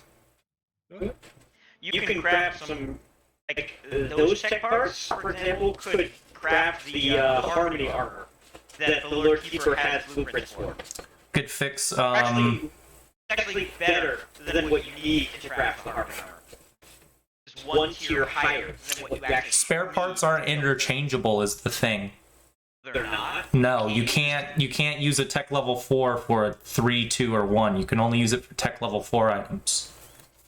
Oh, I assume you could use the better stuff for the lower stuff, but apparently not. It makes it kind of like just the concept of spare parts. Initially, I would have assumed that, but once I read it, it kind of makes more sense because spare parts are supposed to represent like a bunch of different items. So it kind of makes sense that you can't make for example, a suit of armor out of probably what was a bunch of like copper wires, as an example. That is fair. He does have that really awesome. He does have the blueprints for some really awesome armor, though. It's just a no. You can do a lot of cool don't stuff know with this. that, Yeah. and that basically just happened because you had some fire rolls. Those were some amazing rolls. Perception roll was awesome. I'm in character. I'm very glad we got it. And out of character, I'm very glad we got it. In character, the Lord Keeper is like, we need to hurry. This is not a safe place. So you get all. You manage to lead your small band of survivors and properly strip the few parts that you can from your dying quote-unquote ship before the fire gets too close, and you come back as Lord Keeper of the Books comes up after ferrying everyone who needs to be except for the small child. Yeah, he waited to do the child until the mother had come back. He's going to I figured. Maybe I should have asked, but I assumed. Right. Now, carry the others down. Carry your child down, so that he does not have to. What is the gender of the child? Well, yeah, you said it's a boy. It's a boy. There we go. Okay. We'll carry him down, so that he does not have to climb and falling. He is not as large. And, and he's no weight, though. Your permission. Give me a persuasion check. I'm not sold that she'll do it, but she might. Because you are a creepy tall mutant with wings, but she is desperate. He also, they also baby. they also would know that he had carried the people down already. Yeah, she knows that. That's why there's a chance for a roll. Okay.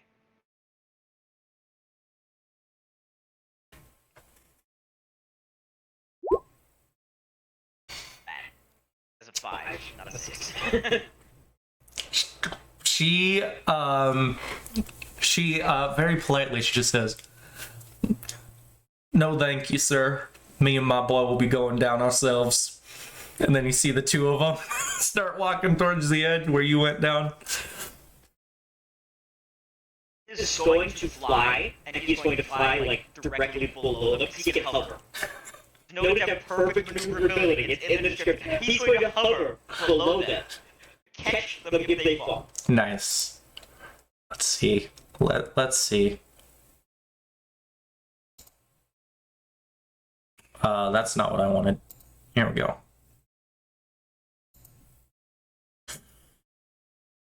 Yep, about halfway down, the kid grabs onto a piece of the hillside, and it breaks free.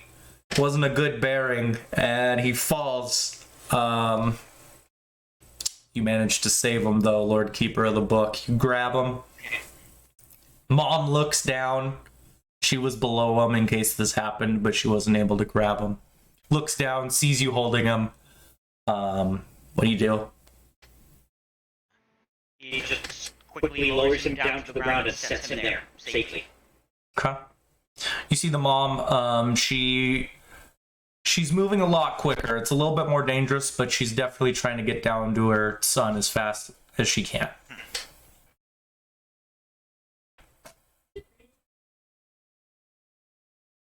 What's everyone else up to while some of the last people are climbing down?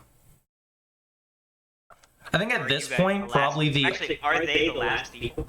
I think the only other person up here besides the player characters would be the teenager who was waiting for everyone to go down.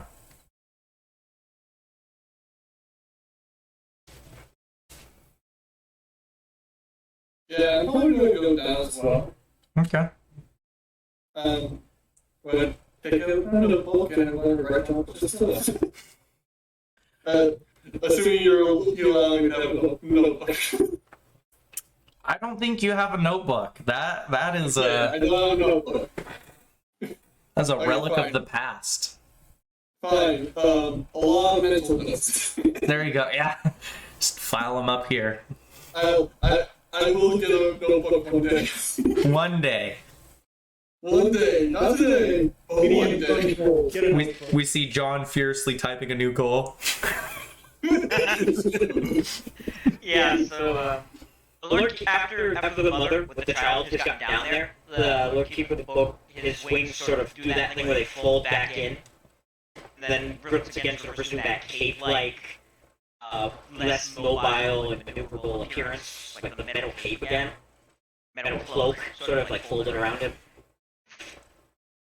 And, looks more, well, you can't really see, but you can't really see his face or anything. They can't really see his face or anything, but for a moment after that, he sort of sags for a second as if this is actually taking something out of him to do.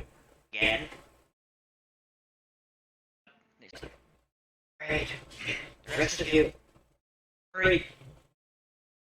Beckons. People pop. Can I get perception checks from everyone? That is not a good sign. Hey. Hey, it's not necessarily bad. I mean, it's not necessarily bad, but I still don't want it. Hey, that's not horrible roll. Yay. No one rolled badly. We all rolled okay. Hey. And of course there's Skylar with the mega roll. Because He has rolled a lot of sixes. I will just note that regardless of anything else, he has just rolled a lot of sixes. Hell yeah. That's what we want to see, right? Good rolls. Oh yeah, I got no problem. I just think it's kind of funny how many sixes he's rolled. I think it's kind of... Thirds around almost everything. I'm kind of laughing internally right now because this is happening down by Lord Keeper of the Book, but everyone else is going to hear it. There's this, I'm gonna say this high-pitched yipping that you can all hear coming, not that far away from the group. You can, like, vaguely get the direction. Like, if we were looking that plateau I showed you earlier, obviously we're above that, but it's kind of in the direction of, like, where that debris was, because the debris is actually pretty much, if you're looking at this plateau, it doesn't matter what level you're on, the debris is always on, like, the right side of it. So the yapping that you're hearing, this high-pitched, actually it's more of a yip, is coming from the direction of the debris over there. Sound like the noises that the lockjaws make. One of their sounds. I would answer that question if you rolled a high enough perception. You were just low enough that you couldn't hear it. That's why I said it was kind of funny, because it's happening down by you, but it's a DC 7. So everybody else knows. Yeah. All the people can't No. know. But we're the only people who don't know what is making that sound. Yeah. It's kind of funny that the one guy who might know what it is just doesn't hear it. I like to imagine it has something to do with like maybe the density of the trees and like the sound kind of funneling upwards as opposed outwards. What do you guys want to do with that? I'm gonna pull up my gun just in case. Can you so you have to fly? Oh wait, am I still on the thing, or... At this point, the three of you and the teenager are still at the top. And the Lord Keeper is sort of standing between where everyone else is, like at the, because they're all clustered around the bottom, right? He's standing. Yeah, they're all pretty close to each other. Yeah, so he would have positioned himself such that if something was to come at them from like the next level down, essentially, he would be between them and it. Far enough out, he ideally would have time to move to intercept if something came from the other sides too. Trying to protect the civilians. Nice.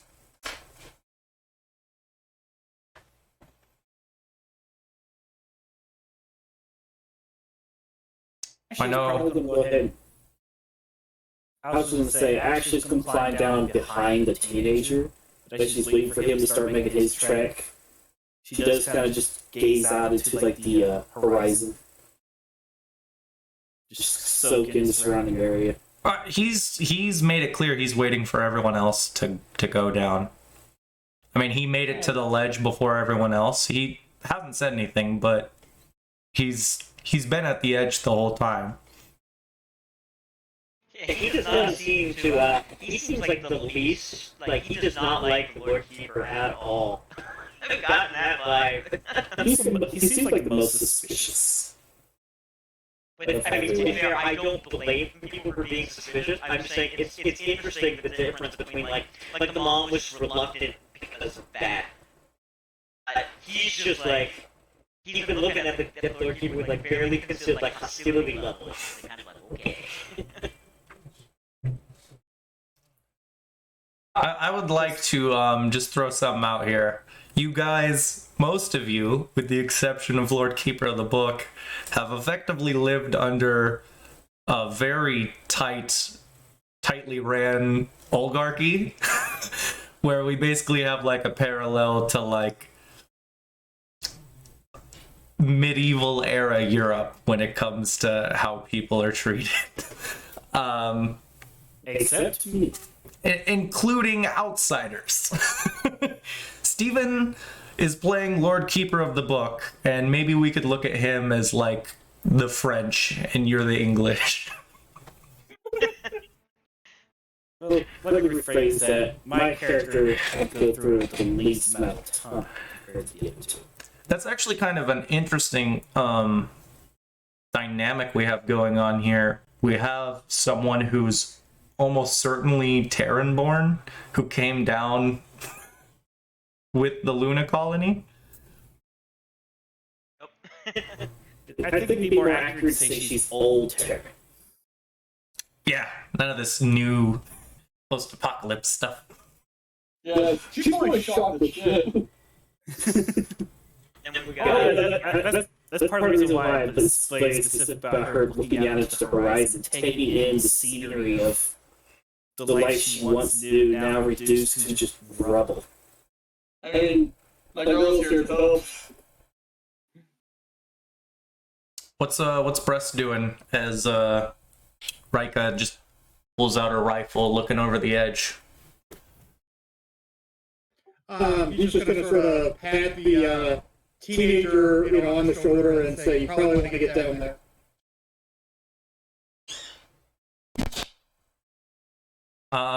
You go to like pat him, but he turns around real quickly when you do that.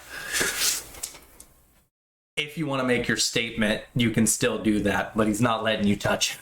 All right. Yeah, he's still gonna make that statement. Okay.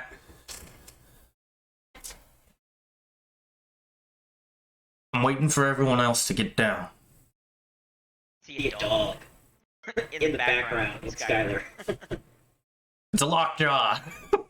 And there was a dog, like a dog by the door in the background. Roll initiative, boys. It broke the fourth wall. Run! The pack of lockjaws has broken the fourth wall. That's the scariest thing to break the fourth wall. You don't want a main character. You're fine with a main character doing it. You don't want a wild pack of animals doing it. Yeah. Okay, sorry about that, Skylar. No problem. It just So yeah, you can head on down.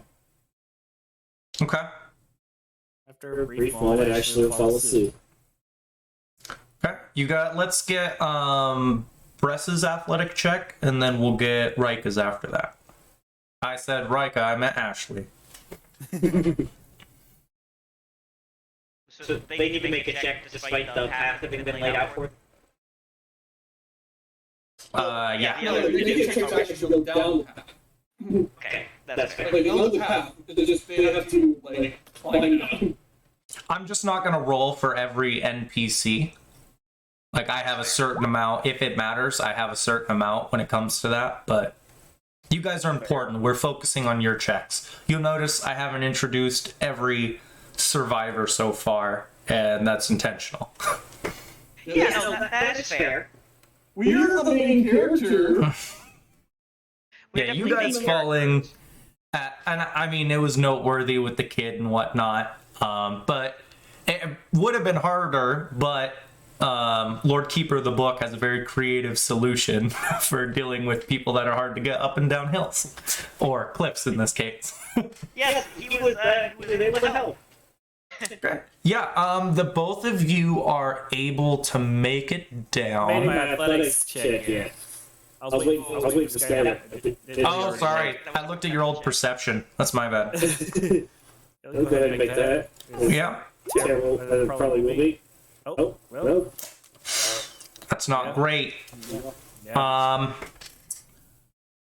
Will Ashley doesn't really go down, like, she starts trying to go down the path after Bress, but she gets to a certain point where, like, she's supposed to hop down like a couple feet, because we're like free climbing here, right? We don't have ropes or anything. And she kind of like panics, misses her jump, and then she doesn't fall down. She's just off the path now, so she's having to take a much longer path to get down. You see, she's definitely not physically inclined. By any means whatsoever. If it makes you feel any better, free climbing is like really fucking hard. And like one of the most dangerous things you can do. It's especially difficult when your strength is only a 7. That is noteworthy. I forgot about that. You got a big fat 7 strength. So Will has the penalty from untrained, plus the penalty from the low strength. Yep. It's rough. He's very so actually is very bad at athletics. Like I said, she is not physically inclined. I guess technically, actually, climbing down like that way could also potentially been dex-based. Yeah, Maneuvering and stuff. You could make an argument for that one being dex-based. I could see that one. true. Well, In that case, could I go ahead and reroll? I'm gonna say no to the reroll, generally, because that's just how I do it when we're playing these kind of games. But we will use that in the future, is what I'll say. That's fair. For this Yeah. sort of situation, you can use either, which makes sense. Yeah, like I've said, if you guys have some kind of argument like that when it comes to a skill, I'm totally open to hear it. If it makes sense, thumbs up. If not, thumbs down. I'm thinking a lot of these skills based on like Pathfinder and D&D. Yeah, yeah, Athletics that's is just that. It's just strength. I always think of athletics as strength. that's Really applies to a couple things. There's certain feats of athleticism that are more real dexterity than I know. that you would need both in sort of equal measure, so either could be the dominant attribute. Which for me is dexterity. Yeah. This is a good. Your dex isn't good enough to give you a bonus, but it's also not bad enough to give you a penalty. Actually, It's close to being good enough. Actually, I did take a mutation point to put a point in dex. Oh! Right, it's only one mutation. Yeah. Let's get perception checks from everyone except for Ashley.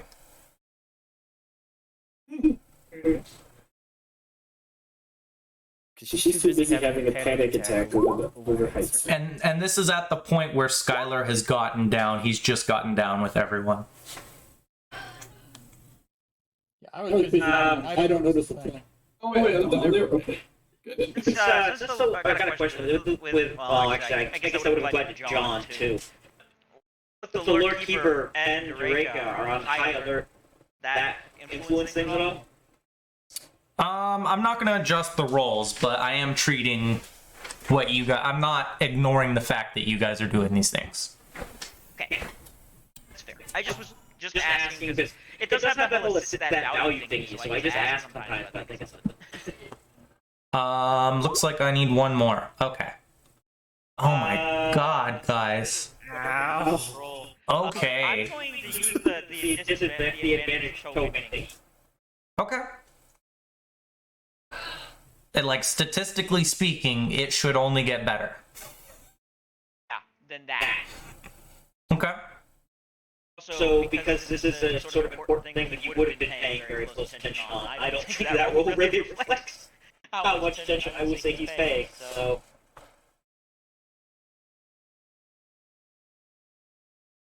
Oh, that's fucked. Oh. It's the exact same roll. No, it's a 1 and a 2. I don't even... Same. But, God, what are the odds of I don't. that? It's like 0.00 something. There's like multiple zeros in front of it. I know that. I think it's like 0.0081. Oh.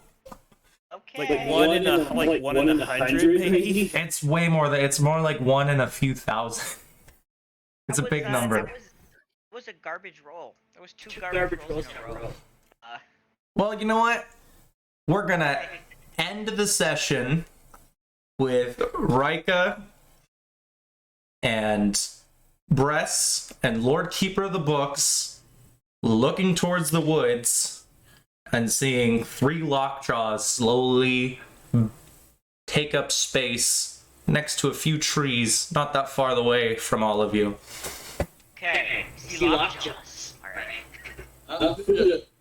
Alright, I think we might have missed the other two that are circling around the sides.